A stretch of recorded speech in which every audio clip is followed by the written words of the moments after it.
Greetings fellow Deadites, and I hope your boomsticks are fully loaded wherever you are in collecting land, and welcome back to the channel for another unboxing and review. And today it's the turn of Trick or Treat Studios 1:1 scale prop replica Kandarian Dagger, as seen in Sam Raimi's 1987 horror masterpiece that is Evil Dead 2. So, usual format folks, box, dagger, showcase at the end. But before we dive in, yes, I'd like to send a massive shout out to everyone who supported Go Figure. And please drop a like on this review as it helps other people find the channel. And if you haven't already, be sure to hit that subscribe button and bell notification icon so you don't miss any of the action figure and collectible goodness that we've got coming up. So, Evil Dead 2, Dead by Dawn, still the best Evil Dead movie in my opinion, even by today's standards. Let's have a look at this box, and for a change we're actually in front of the details because this box is absolutely huge. It's a monster of a box. I will try and manhandle it so we can get a look around it. What you've got on the front here says Evil Dead 2, Dead by Dawn, obviously. You've got this sort of wooden floorboard thing in the background, then you've got the top of the Kandarian Dagger. You have got what I believe is Trick or Treat's scale replica of the Necronomicon on the left hand side. There's blood spatters going on as well. And for those of you who are interested, there is a review for the Necronomicon on the channel. We'll put a link to that at the end of this particular review. At the bottom it says Kandarian Dagger replica, and you've got Trick or Treat Studios logo. I will try and reach in here and shift this thing around, but it is absolutely enormous.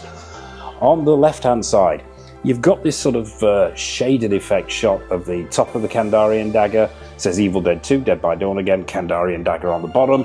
Around the back, we've got a full shot of the dagger itself on those wooden floorboards, and a brief description here of the history of the dagger and the history of the Book of the Dead as well, if you're wanting to pause that and read it.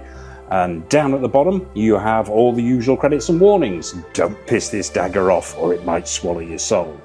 Around this side, same as the other side, it just says Evil Dead 2, Kandarian Dagger in that picture, and you're going to have to take my word for it folks, it just says Evil Dead 2 on the top. This box is so huge, getting it into shot is damn near impossible. So there you have it folks, that's the box. So let's move on over to the table, get the Kandarian Dagger out and have a close-up look at it. Okay folks, so humongous box to one side, and what have you got inside? Well, here it is, it's the Kandarian Dagger itself. Now I can't give first impressions on this piece, regulars to the channel will know, had it in the collection a while. However, I am still very, very impressed with the scale, the proportions, the sculpting, the paint application, all very, very good. It's not without its niggles, but we'll get to those. So what do you get? Well, let's start with this base. Let's just put the dagger to one side for a second and take a look at this base. Now, this base is actually very, very nicely done, I've got to say. It's all made out of wood, and nice paint finishes on here. What you've got is this sort of matte finish, this matte paint finish, and then in the center there, you've got the Evil Dead in a more high gloss. There's Evil Dead 2. Dead by Dawn in that red color, the font and logo from the movie itself. Just very, very nicely done. Underneath you've got some felt padded feet, so it's not going to slip around too much in the collection, which is nice to see. It says Trick or Treat Studios on the bottom there, and sculpted by Russ Lukic. If I'm butchering that name, I apologize to Russ, but yeah, and also it's got the Evil Dead and Studio Canal rights reserved bits and pieces on the bottom. But yeah, it's got some weight to it, so it's going to be stable in the display, and a really, really nice addition and a great way to display it because it's an odd shaped thing, and just having it lying around is probably not the best idea. So yeah, great that they've given us this stand. So the dagger itself, let's bring the dagger in now. This thing has got some serious heft to it. I believe it is completely made out of resin. One solid piece, I believe, possibly attached here. I'm not 100% certain, but we'll go with one piece of resin. We will start at the... Should we start at the top or start at the bottom? We normally start at the bottom, but that's with action figures.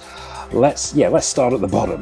The blade itself. Now, the blade itself is it's really, really nicely sculpted, I must admit. I think it's sort of got that bone effect, that spinal column effect going on.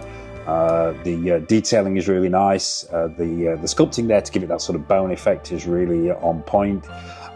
It's not massively sharp, this, but you could still do some damage with it, so I would say exercise caution if you're thinking of picking this piece up. But yeah, the paint applications on here, there's quite a complex mixture going on. What we're looking at here, if the light will catch this, is there's almost some sort of a metallic coppers going on in there. There's these blues, which I quite like, which pick out the details. Then there's darker washes in there to pick out the bone-tight texture. And as I say, those green paint applications on top to pick out the highlights. And overall, I think the blade section is very, very well done. Moving up now, the handle itself. Now, we'll talk about screen accuracy for a second here. I'm going to pop a picture below still from the film itself, so you can get an idea of what I'm talking about here. It's very difficult to find pictures of the actual prop Kandarian Dagger that they used in Evil Dead 2.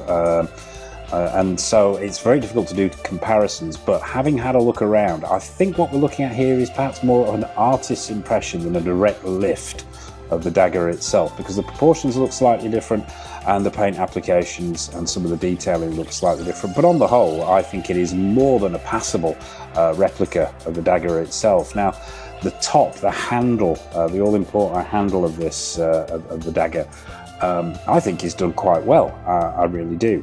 You've got those bones stuck to what appears to be this sort of mud-like sludge sort of substance going on here. And you've got all kinds of bones going on here. I don't know whether what particular bones we're looking at, but it does have that spinal column running up the back. But you've got teeth embedded in here, smaller bones, larger bones. You've got the two larger bones running down the side, which almost look like arms. And then another assortment of bones in the middle there. You've got full hands going on there. There's two more hands on this side here. You bring it round the back, and you've got what looks like a hip bone there. As I mentioned, is those teeth are sort of stuck in it all the way around the back there, and at the top, that spinal column. And this is where the paint applications are not perhaps quite as accurate as they should be. Not as it doesn't bear really close inspection, this piece, because of the paint applications. I'm not saying they're bad. It's just I think they could be a lot better. They've done washes on these sculpted in bones to give it that bone-like and aged look, which is nice, but I don't think there's enough going on there. The spinal column in the back section here is a little bit haphazard in the paintwork and a little bit 2D almost, a bit monochromatic, and not that much detail. There is an attempt to actually put some blood in here now. If the light is catching this, and I'm trying to use a bright white here to pick out the details, because if the light is catching this properly, you'll see here that there's some red sections on the back here, and those are continued on the top of the knife itself. Now, unfortunately, they get lost in the dark paint itself. You can see them if you look really closely, and it's bled a little bit there onto that bone. But unfortunately, sort of putting red blood paint application on top of this particular colour with this finish, it's just going to get lost. Which is a shame. So, but it is what it is. So moving up to the head itself. Now I'm going to just shift this round and try and get this without impaling myself while I'm filming. The head of the knife itself, once again, as I say, really nicely sculpted. You've got that skull on the front there. Once again, a little bit on the 2D side, but pretty well done. You've got black paint washes to pick out the details there. There's some dry brushing, I think. And once again, you've got that red paint application. There's sort of red around where the nose would be, red around the eye sockets. It's a little bit more visible this time because obviously it's on the sort of the bone-coloured paint rather than on this dark paint here. But yeah, pretty nicely done. Then you've got the bones around it. Then you get to the sculpted teeth, which are very nicely sculpted, I have to admit. But paint applications, once again, could be slightly better, but you can see the crown of the tooth in there. There's all manner of teeth going on. You've got molars and incisors and all kinds of stuff there. Let's just bring it around the other side. And it's pretty much the same story around the other side there, with the bones running away through over the top of that handle section itself as well.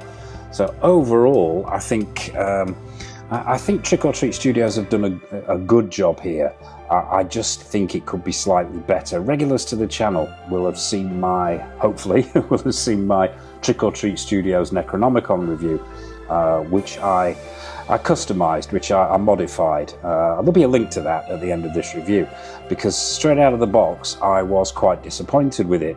I am not as disappointed with this, I have to say. I think straight out of the box this is more impressive than the Book of the Dead. However, I still think it needs some work. Now, I've been planning on doing this work for a while, and sort of inspired myself by revisiting the Book of the Dead to actually get this finished, because it's been on my list of jobs to do for so long. I thought the only way to kick myself up the arse was to do a full review of it and then promise a before and after. But what I am planning on doing here is, first and foremost, I'm going to be picking out the details in this mud section. I'm going to be using some dry brushing and some washing to give this mud more depth, more texture, and more colour variation. Then what I'm going to be doing is getting involved with these bones and these teeth and that skull as well. And we're going to be once again using washers and dry brushing to give it more depth and more detail. If you've seen that photo below that I put there, you'll have seen that the dagger itself is much darker than this. It's much dirtier and much more weathered. This is too clean for my taste. And as I say, a little bit 2D there, but yeah, so it's going to be a mixture of techniques, probably some stippling going on there as well on that mud section. I'm going to be adding some translucent, I'm going to be adding some blood effect paint as well, wet look blood effect paint, and I would imagine that will be going not so much on the blade here, because that will get lost because it's too dark, but on the handle itself and possibly on the top here as well. So yeah, that's what's going to be happening to it, and we'll be posting a before and after video once I've completed it, so stay tuned for that. But overall, straight out of the box, I've got to say, I think this is a pretty, I think Trick or Treat Studios have made a pretty good fist of it here, and I think for any Evil Dead fan, I think this is a cracking addition to the collection. I love having it. I pair it up with the Book of the Dead, and I think they make a suitably gruesome tribute to what is possibly one of the best horror films of the 80s.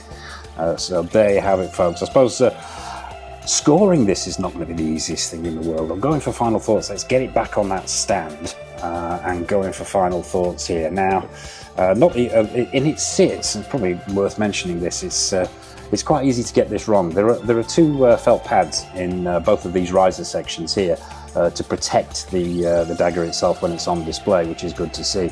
But unlike me, when I first got this, I was mucking around. I was trying to put it in that way, which is wrong, and then I was putting it too far over this way and it was falling out.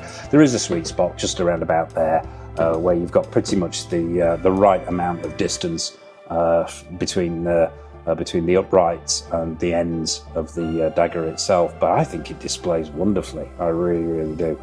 I think it'll display even better once it's been modified. So, final thoughts. Yeah, out of the box, very, very good, but needs a little bit of work. Giving this a score out of 10 now, that's going to be a tough one.